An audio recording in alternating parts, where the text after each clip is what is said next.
Adventure 9 of The Adventures of Sherlock Holmes. The Adventures of Sherlock Holmes by Sir Arthur Conan Doyle. Adventure 9, The Adventure of the Engineer's Thumb.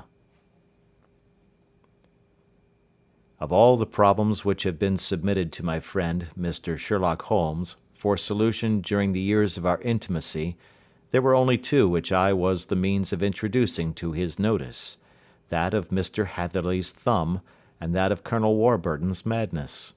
Of these the latter may have afforded a finer field for an acute and original observer, but the other was so strange in its inception, and so dramatic in its details, that it may be the more worthy of being placed upon record, even if it gave my friend fewer openings for those deductive methods of reasoning by which he achieved such remarkable results.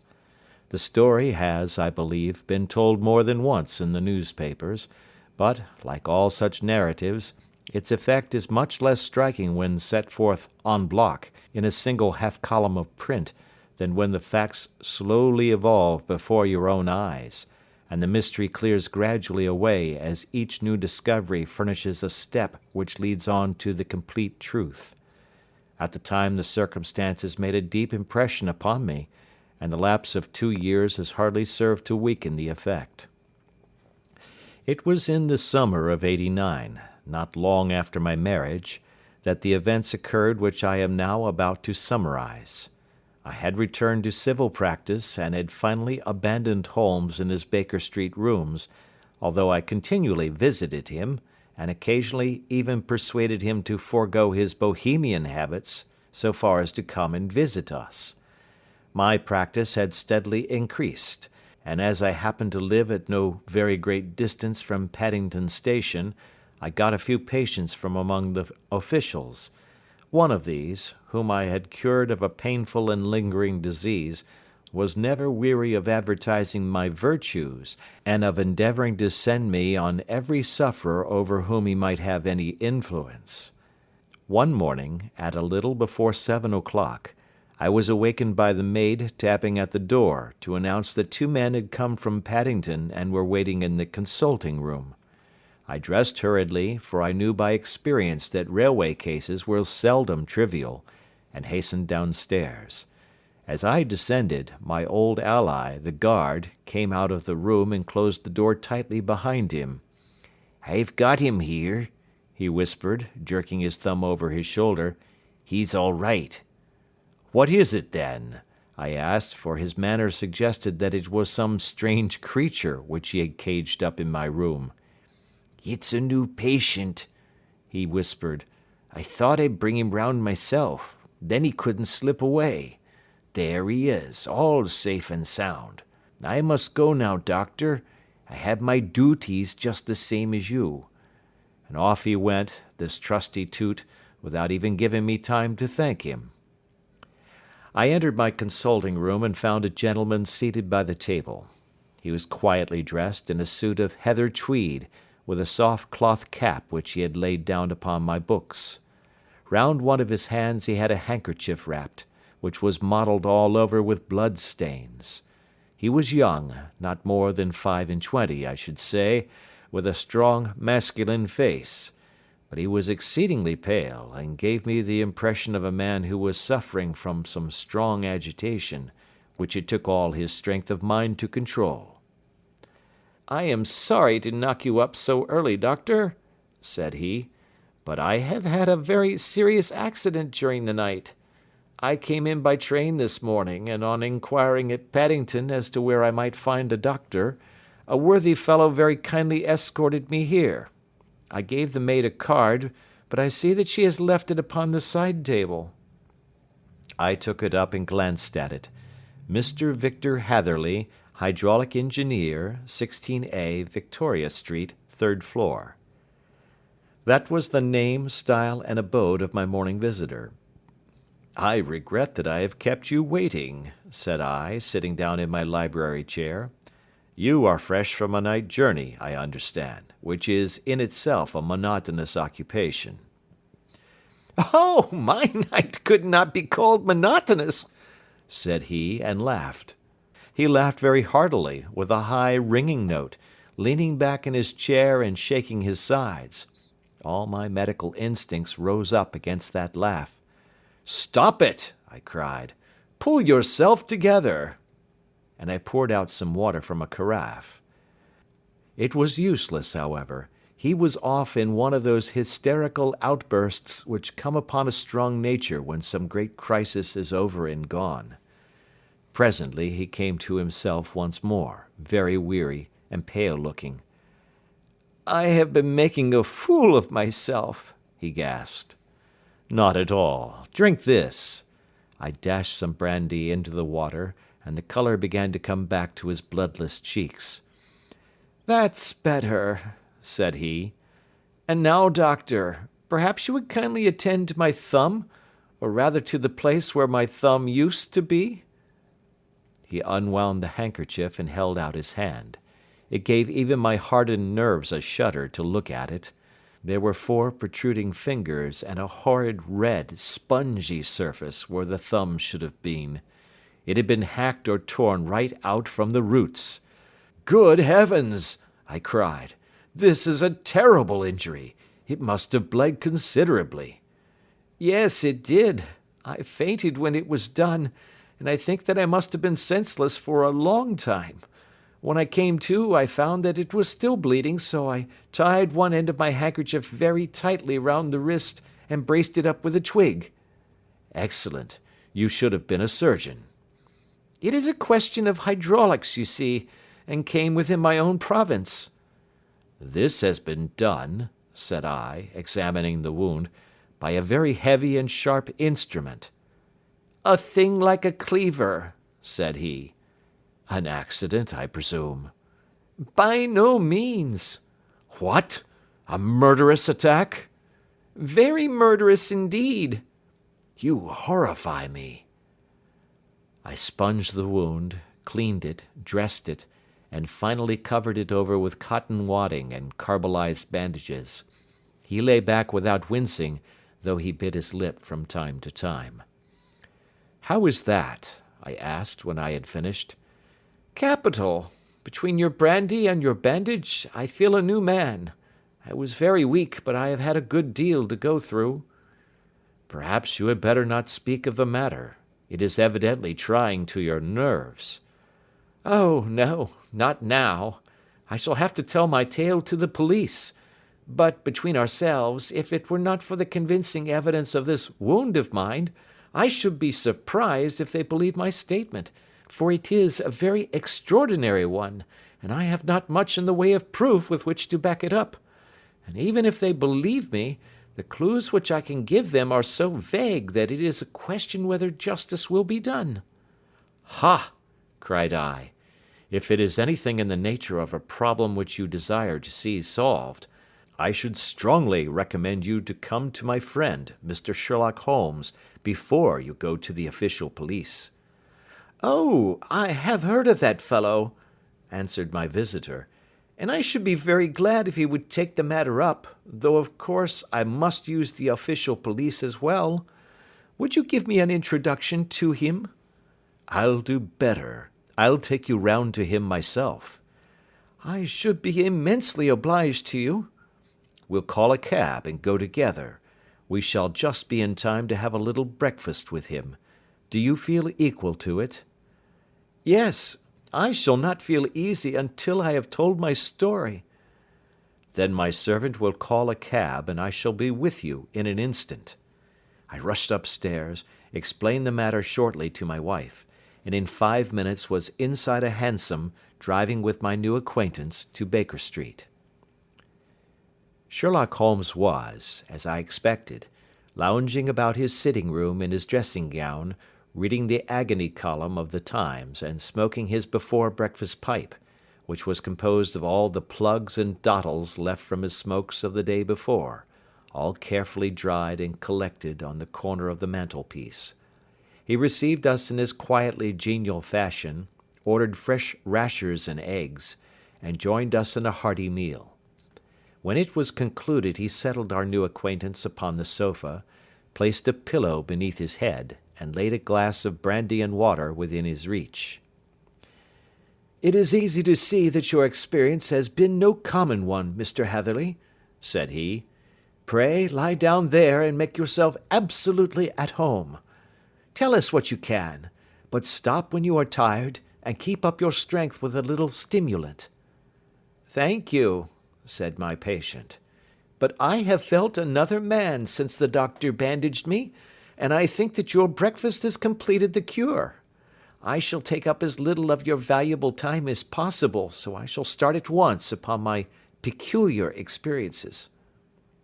Holmes sat in his big armchair with the weary, heavy-lidded expression which veiled his keen and eager nature, while I sat opposite to him, and we listened in silence to the strange story which our visitor detailed to us. "You must know," said he, "that I am an orphan and a bachelor, residing alone in lodgings in London.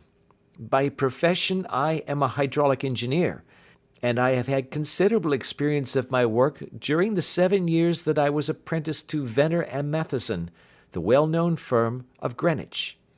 2 years ago, having served my time, and having also come into a fair sum of money through my poor father's death, I determined to start in business for myself, and took professional chambers in Victoria Street.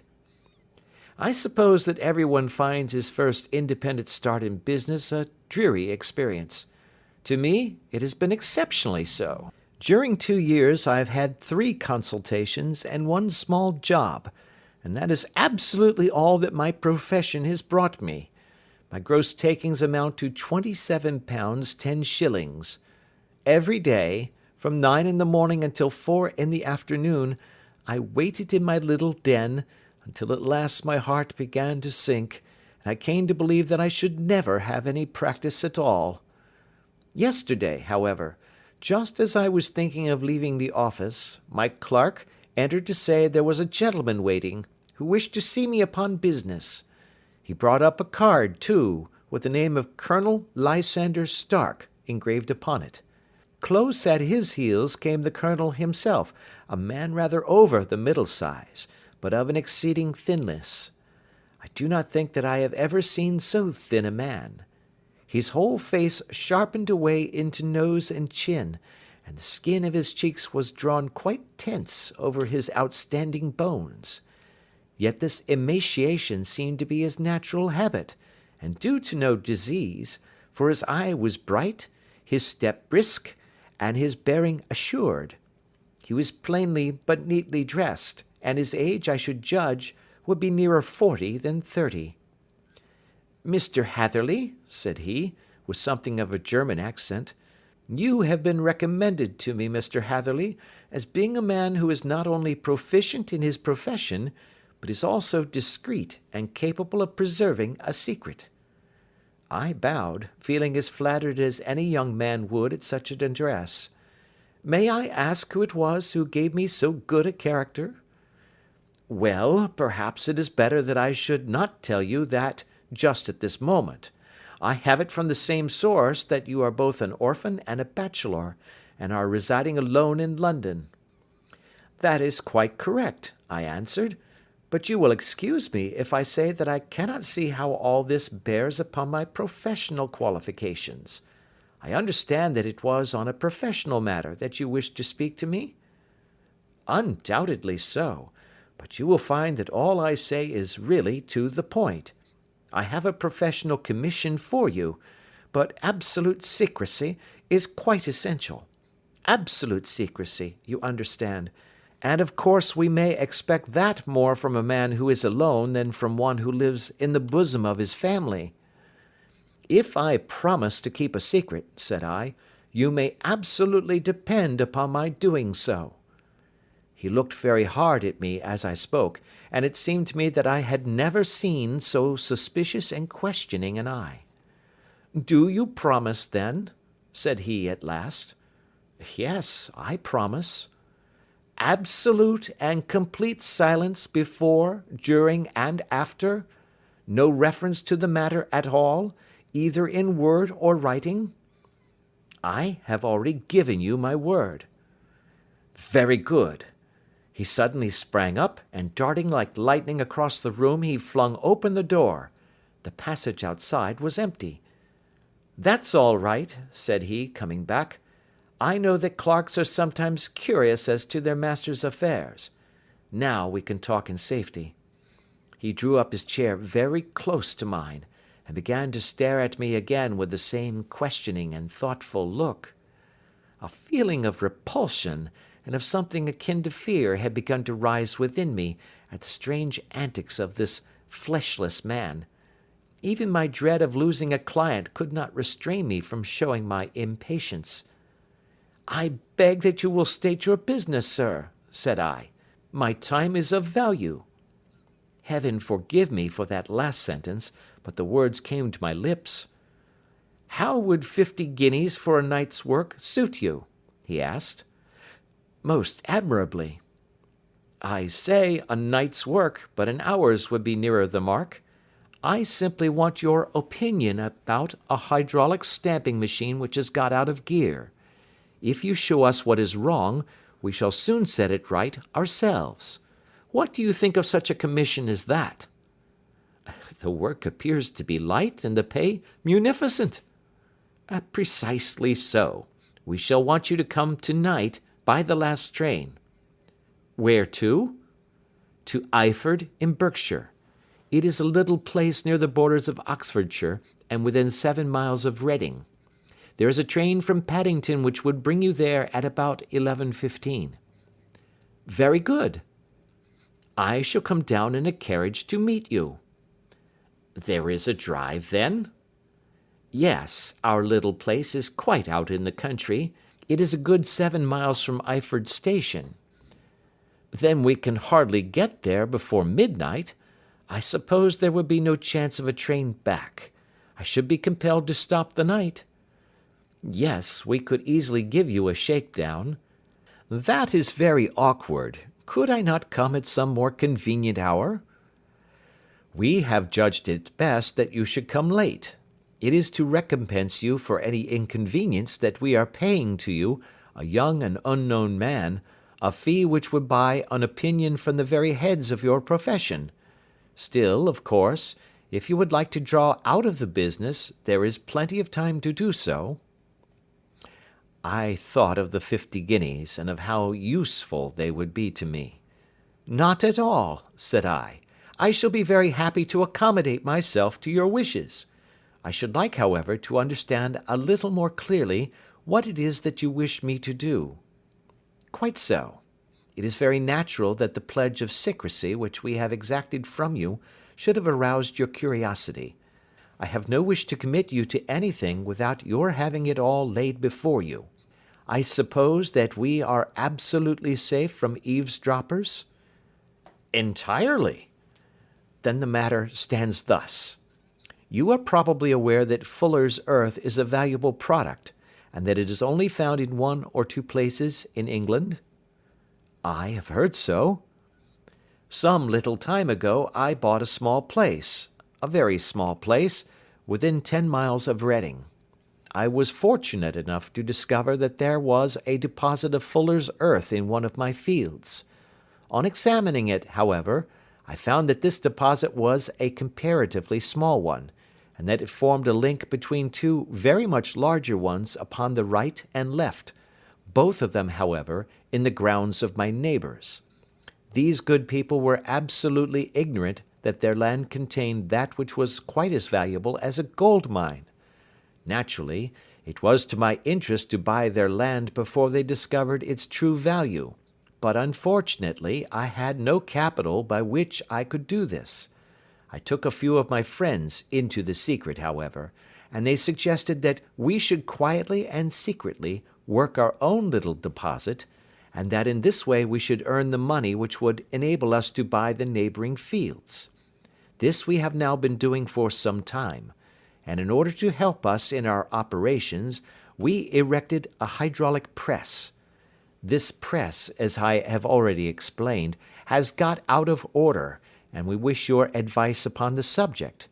We guard our secret very jealously, however, and if it once became known that we had hydraulic engineers coming to our little house, It would soon rouse inquiry, and then, if the facts came out, it would be good-bye to any chance of getting these fields and carrying out our plans.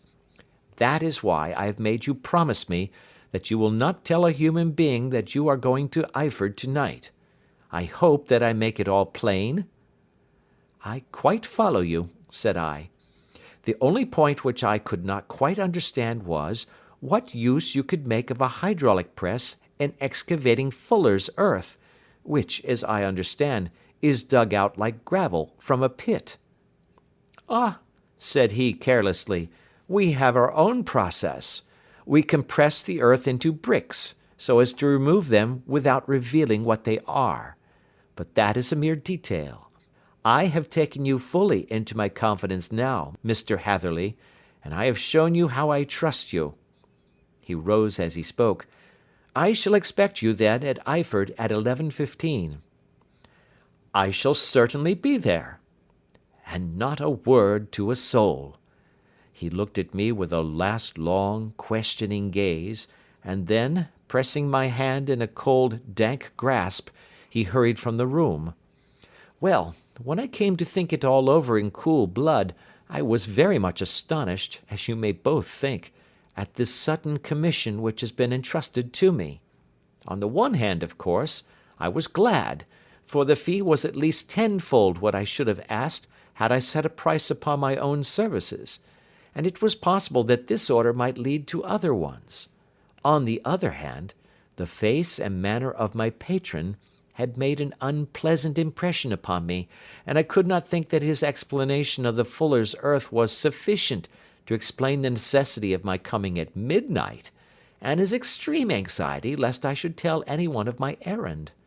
However, I threw all fears to the winds, ate a hearty supper, drove to Paddington, and started off, having obeyed to the letter the injunction as to holding my tongue. At Reading, I had to change not only my carriage but my station. However, I was in time for the last train to Eyford, and I reached the little dim-lit station after 11 o'clock. I was the only passenger who got out there, and there was no one upon the platform save a single sleepy porter with a lantern. As I passed out through the wicket gate, however, I found my acquaintance of the morning waiting in the shadow upon the other side. Without a word he grasped my arm and hurried me into a carriage, the door of which was standing open. He drew up the windows on either side, tapped on the woodwork, and away we went as fast as the horse could go.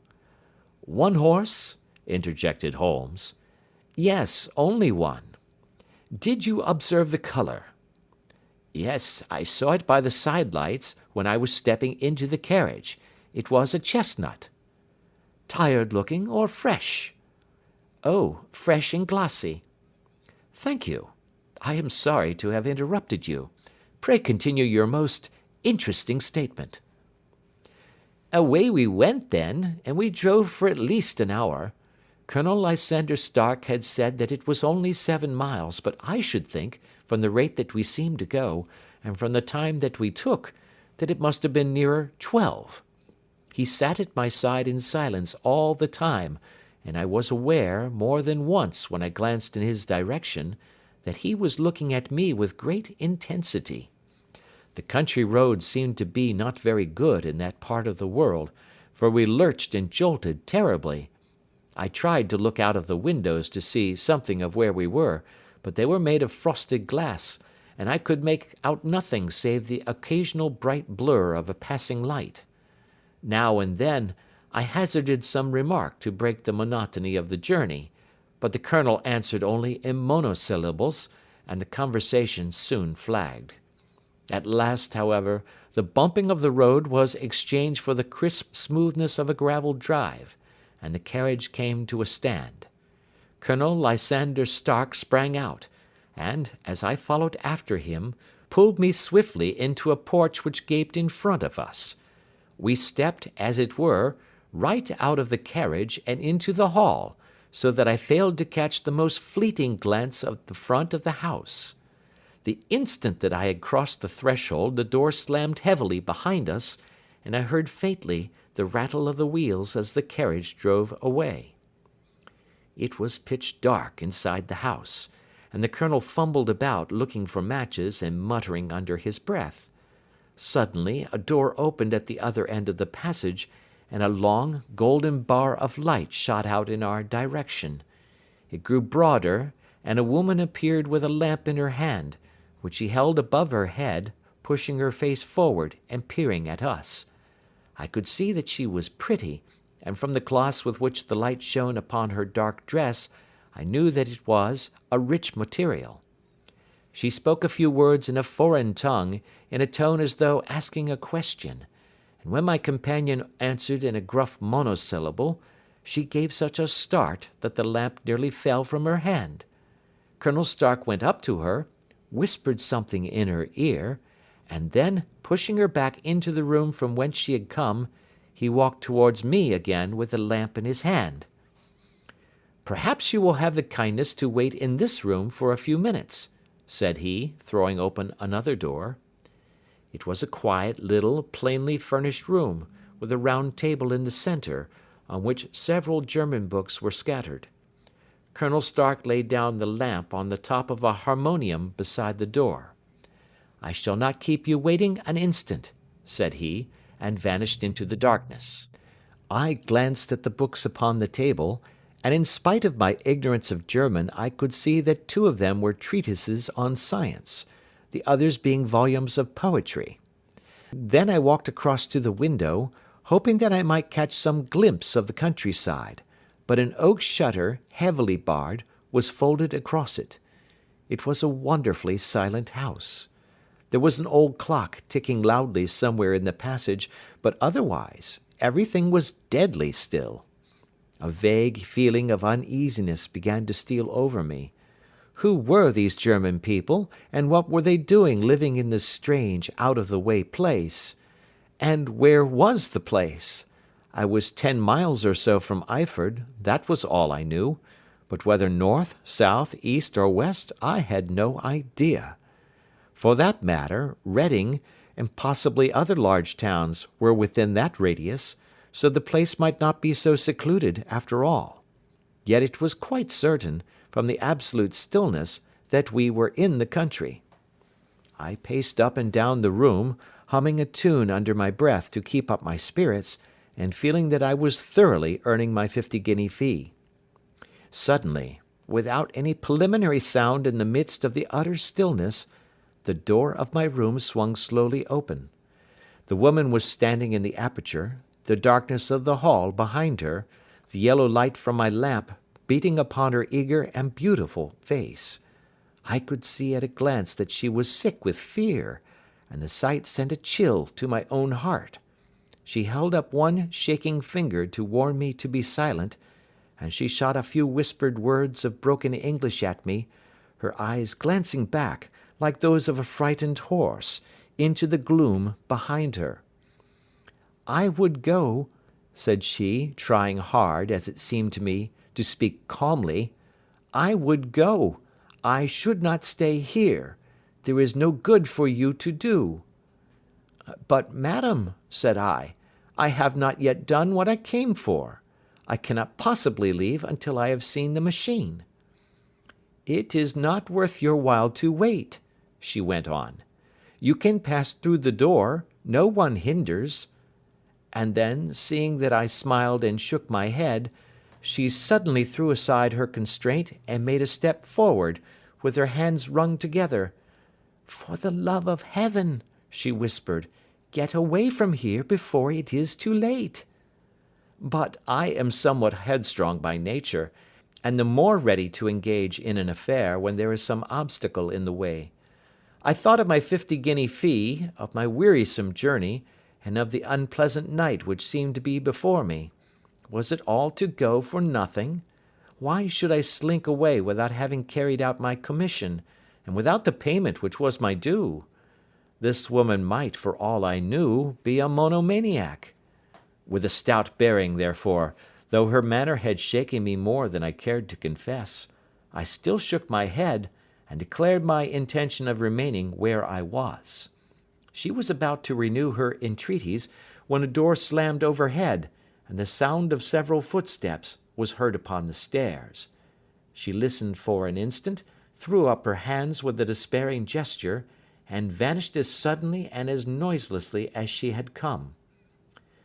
The newcomers were Colonel Lysander Stark, and a short, thick man with a chinchilla beard growing out of the creases of his double chin, who was introduced to me as Mr. Ferguson. "This is my secretary and manager," said the colonel. "By the way, I was under the impression that I left this door shut just now. I fear that you have felt the draught." "On the contrary," said I opened the door myself because I felt the room to be a little close." He shot one of his suspicious looks at me. "Perhaps we had better proceed to business then," said he. "Mr. Ferguson and I will take you up to see the machine." "I had better put my hat on, I suppose." "Oh, no, it is in the house." "What? You dig fuller's earth in the house?" "No, no, this is only where we compress it.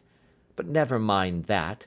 All we wish you to do is to examine the machine, and to let us know what is wrong with it." We went upstairs together, the colonel first with the lamp, the fat manager and I behind him. It was a labyrinth of an old house, with corridors, passages, narrow winding staircases, and little low doors, the thresholds of which were hollowed out by the generations who had crossed them. There were no carpets and no signs of any furniture above the ground floor, while the plaster was peeling off the walls, and the damp was breaking through in green, unhealthy blotches. I tried to put on as unconcerned an air as possible, but I had not forgotten the warnings of the lady, even though I disregarded them, and I kept a keen eye upon my two companions. Ferguson appeared to be a morose and silent man, but I could see from the little that he said that he was at least a fellow countryman. Colonel Lysander Stark stopped at last before a low door, which he unlocked. Within was a small square room, in which the three of us could hardly get at one time. Ferguson remained outside, and the colonel ushered me in. "We are now," said he, "actually within the hydraulic press, and it would be a particularly unpleasant thing for us if anyone were to turn it on. The ceiling of this small chamber is really the end of the descending piston, and it comes down with the force of many tons upon this metal floor. There are small lateral columns of water outside which receive the force, and which transmit and multiply it in the manner which is familiar to you. The machine goes readily enough, but there is some stiffness in the working of it, and it has lost a little of its force.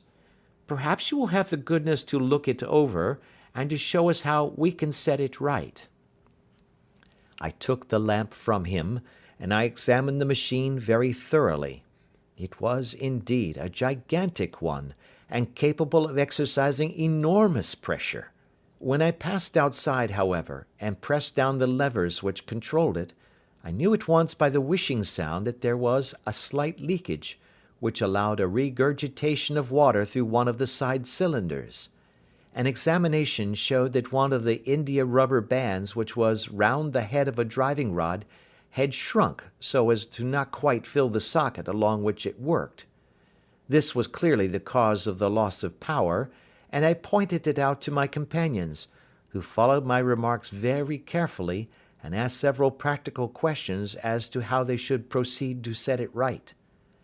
When I had made it clear to them, I returned to the main chamber of the machine, and took a good look at it to satisfy my own curiosity. It was obvious at a glance that the story of the fuller's earth was the merest fabrication, for it would be absurd to suppose that so powerful an engine could be designed for so inadequate a purpose.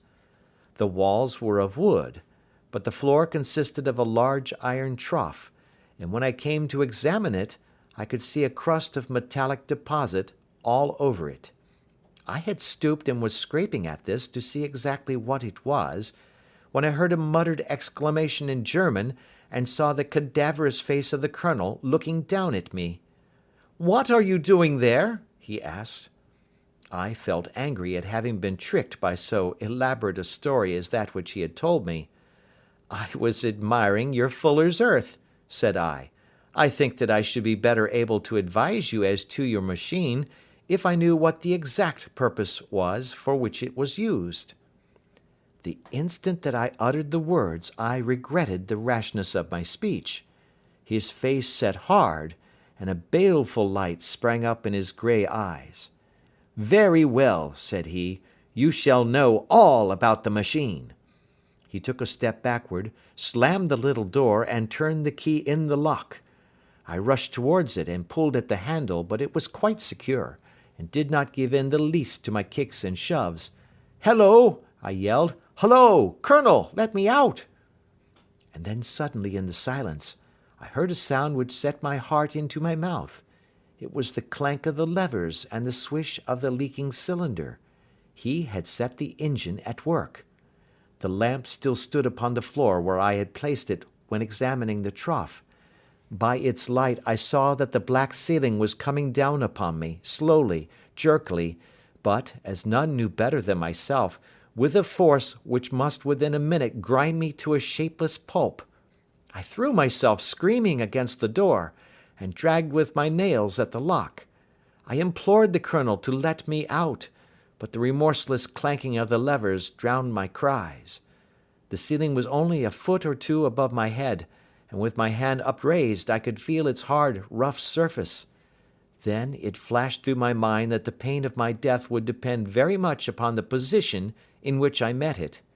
If I lay on my face, the weight would come upon my spine, and I shuddered to think of that dreadful snap. Easier the other way, perhaps, and yet, had I the nerve to lie and look up at that deadly black shadow wavering down upon me? Already I was unable to stand erect, when my eye caught something which brought a gush of hope back to my heart. I have said that though the floor and ceiling were of iron, the walls were of wood. As I gave a last hurried glance around, I saw a thin line of yellow light between two of the boards, which broadened and broadened as a small panel was pushed backwards. For an instant I could hardly believe that here was indeed a door which led away from death. The next instant I threw myself through, and lay half fainting upon the other side. The panel had closed again behind me, but the crash of the lamp, and a few moments afterwards the clang of the two slabs of metal, told me how narrow had been my escape. I was recalled to myself by a frantic plucking at my wrist, and I found myself lying upon the stone floor of a narrow corridor, while a woman bent over me and tugged at me with her left hand, while she held a candle in her right.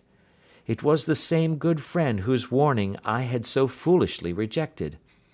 "Come, come," she cried breathlessly. "They will be here in a moment. They will see that you are not there. Oh, do not waste the so precious time, but come." This time, at least, I did not scorn her advice.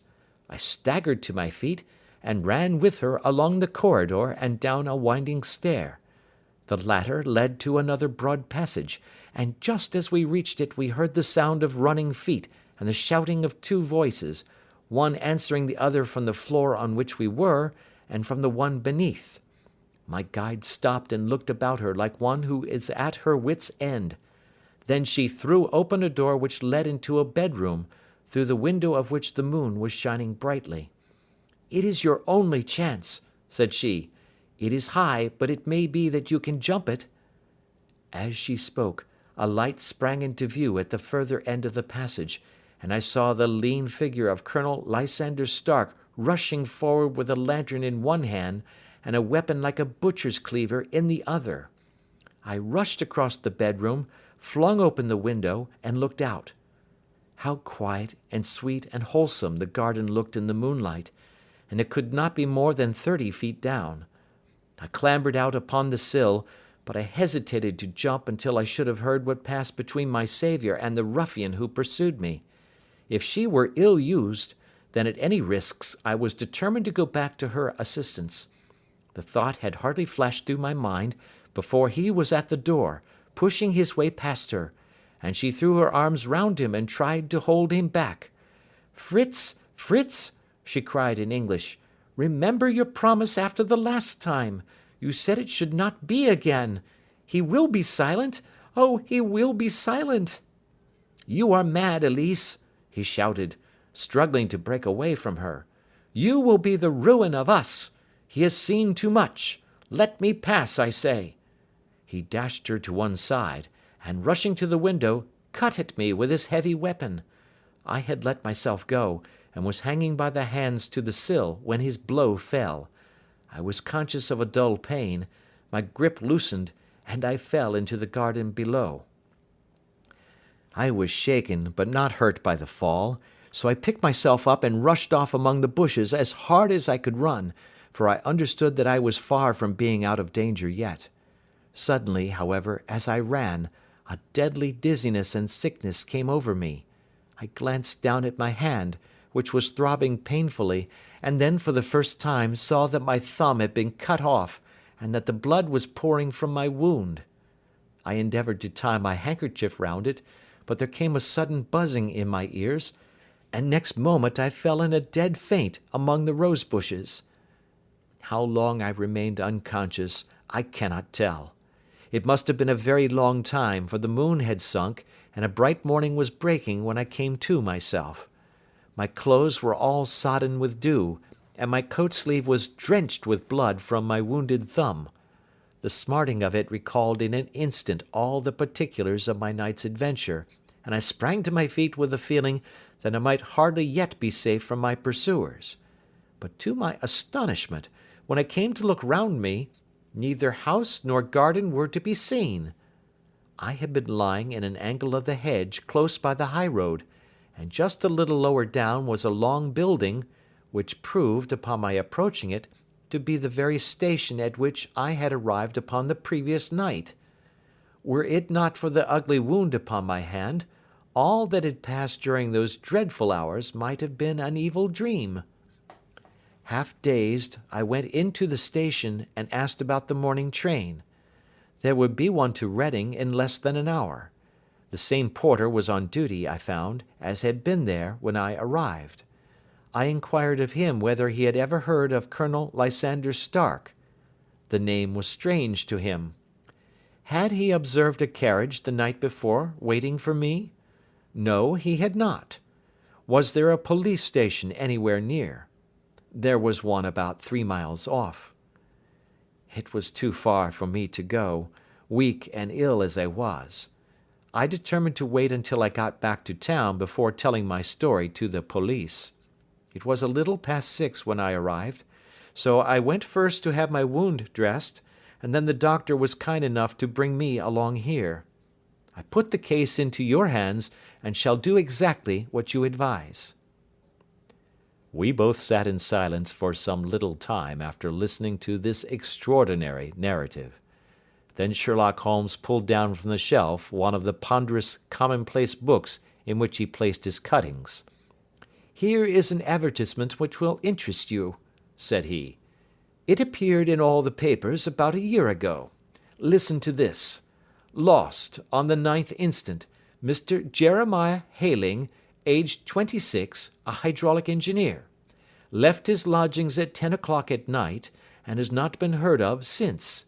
Was dressed in, etc., etc. Ha! That represents the last time that the Colonel needed to have his machine overhauled, I fancy." "Good heavens!"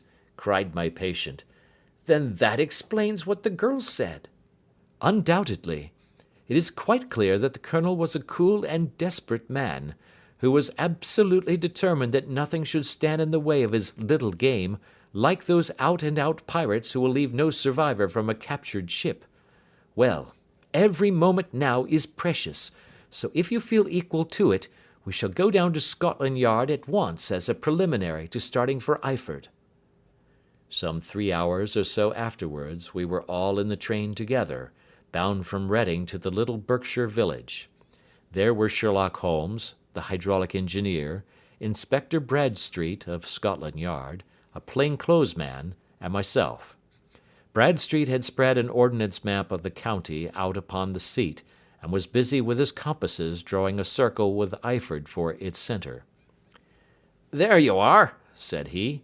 "That circle is drawn at a radius of 10 miles from the village. The The place we want must be somewhere near that line. You said 10 miles, I think, sir?"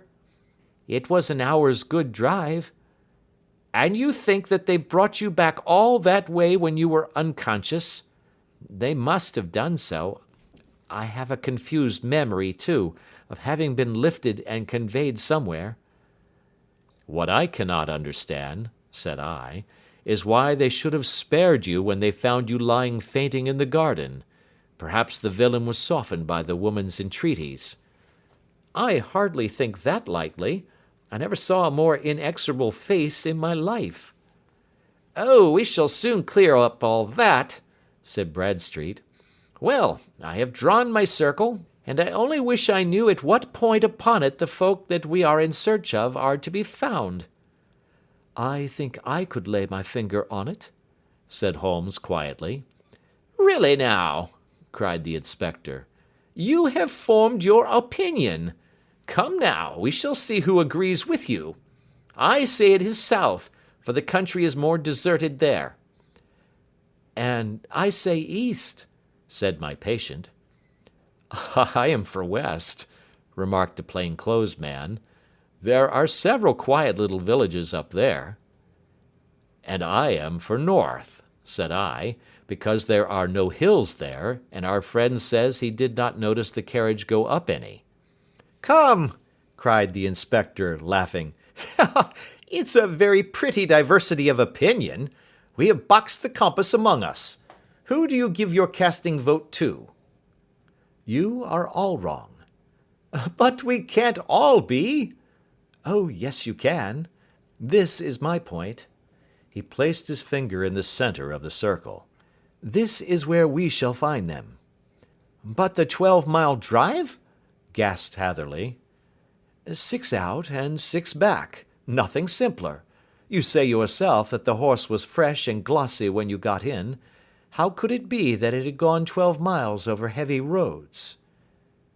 "Indeed, it is a likely ruse enough," observed Bradstreet thoughtfully. "Of course, there can be no doubt as to the nature of this gang." "None at all," said Holmes. "They are coiners on a large scale, and have used the machine to form the amalgam which has taken the place of silver." "We have known for some time that a clever gang was at work," said the inspector. "They have been turning out half-crowns by the thousand. We even traced them as far as Reading, but could get no farther, for they had covered their traces in a way that showed that they were very old hands. But now, thanks to this lucky chance, I think that we have got them right enough." But the inspector was mistaken, for those criminals were not destined to fall into the hands of justice. As we rolled into Eyford Station, we saw a gigantic column of smoke which streamed up from behind a small clump of trees in the neighbourhood, and hung like an immense ostrich feather over the landscape. "A house on fire?" asked Bradstreet, as the train steamed off again on its way. "Yes, sir," said the station master. "When did it break out?" "I hear that it was during the night, sir, but it has got worse, and the whole place is in a blaze." "Whose house is it?" "Dr. Betcher's." "Tell me," broke in the engineer, "is Dr. Betcher a German, very thin, with a long sharp nose?" The station master laughed heartily. "No, sir. Dr. Betcher is an Englishman, and there isn't a man in the parish who has a better lined waistcoat. But he has a gentleman staying with him, a patient, as I understand, who is a foreigner, and he looks as if a little good Berkshire beef would do him no harm." The station master had not finished his speech before we were all hastening in the direction of the fire. The road topped a low hill, and there was a great widespread whitewashed building in front of us, spouting fire at every chink and window, while in the garden in front 3 fire engines were vainly striving to keep the flames under. "That's it!" cried Hatherley, in intense excitement. "There is the gravel drive, and there are the rose bushes where I lay. That second window is the one that I jumped from." "Well, at least," said Holmes, "you have had your revenge upon them. There can be no question that it was your oil lamp which, when it was crushed in the press, set fire to the wooden walls. though no doubt they were too excited in the chase after you to observe it at the time.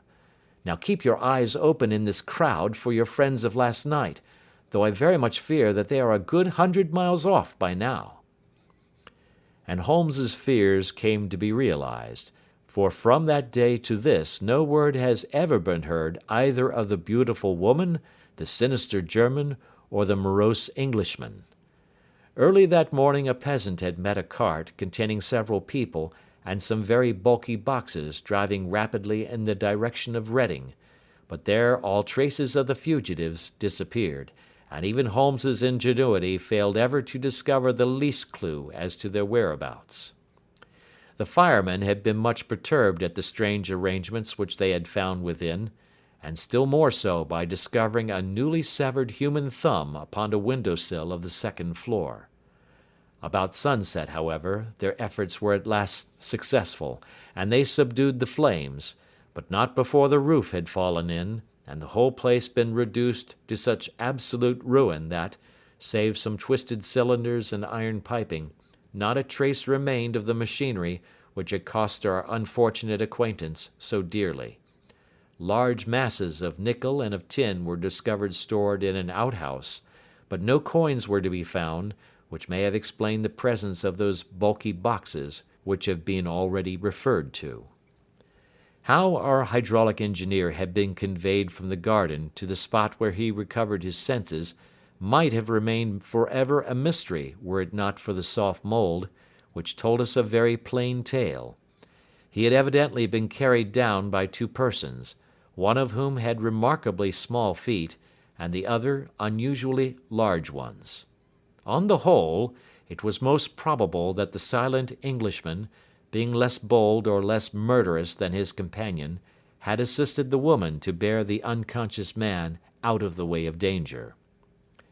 "Well," said our engineer ruefully, as we took our seats to return once more to London, "it has been a pretty business for me. I have lost my thumb, and I have lost a 50-guinea fee, and what have I gained?" "Experience," said Holmes, laughing. "Indirectly it may be of value, you know. You have only to put it into words to gain the reputation of being excellent company for the remainder of your existence." End of Adventure 9.